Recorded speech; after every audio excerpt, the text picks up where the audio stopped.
He was just 17, walking home after basketball practice, headphones in, heart light. But when the flashing red and blue lights painted his face, everything changed. Two cops stepped out, eyes sharp, smiles cold.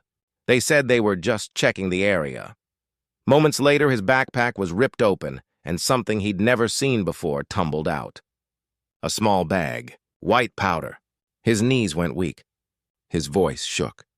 This wasn't a mistake, it was a setup. But what they didn't know was who was about to walk through that door next. Watch till the end. Wait a second. Tell us where you're watching from in the comments. And don't forget to subscribe for more powerful stories like this.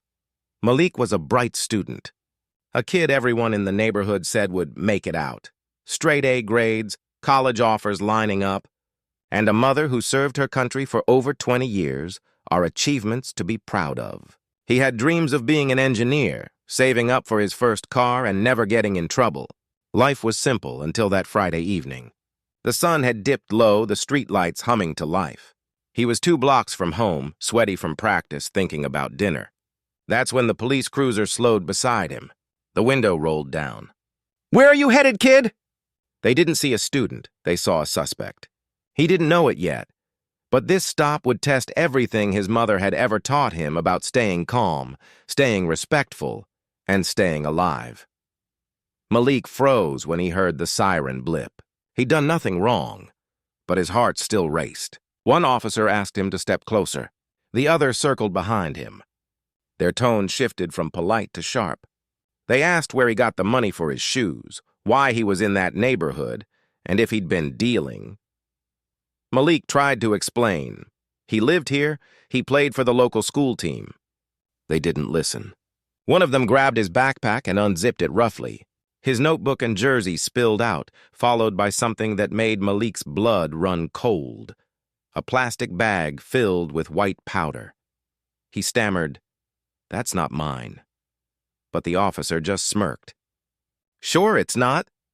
They radioed in, hands already on their cuffs. Malik's mind spun. How? Why? He thought of his mom, how proud she was when he got his scholarship letter last week. She'd told him always to trust the system, to believe in justice. As they pinned him to the hood of the car, neighbors peeked from windows. No one came outside. The world shrank to flashing lights, cold metal, and the sound of his own pulse pounding. At the precinct, they tossed him into a holding room, saying they'd sort it out. Malik sat there, trembling. He knew calling his mom was the only thing that might save him, but he also knew the truth wouldn't be enough this time. The door opened. The officers were laughing, one boasting about another easy bust. Then, silence. Their faces shifted. Standing in the doorway was a woman in a full military uniform, polished metals catching the light.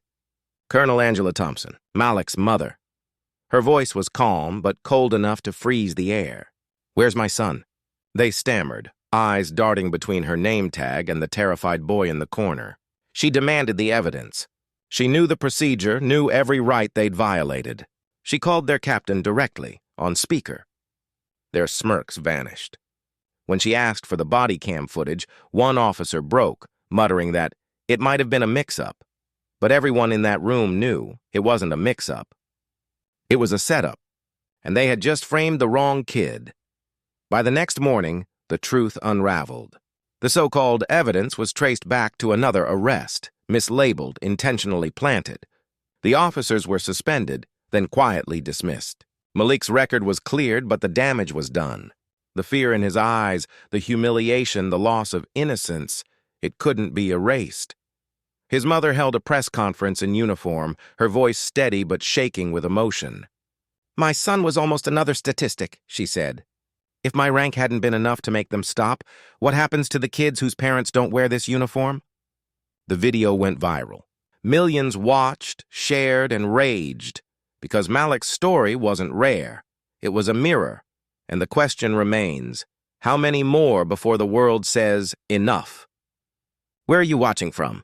Take care.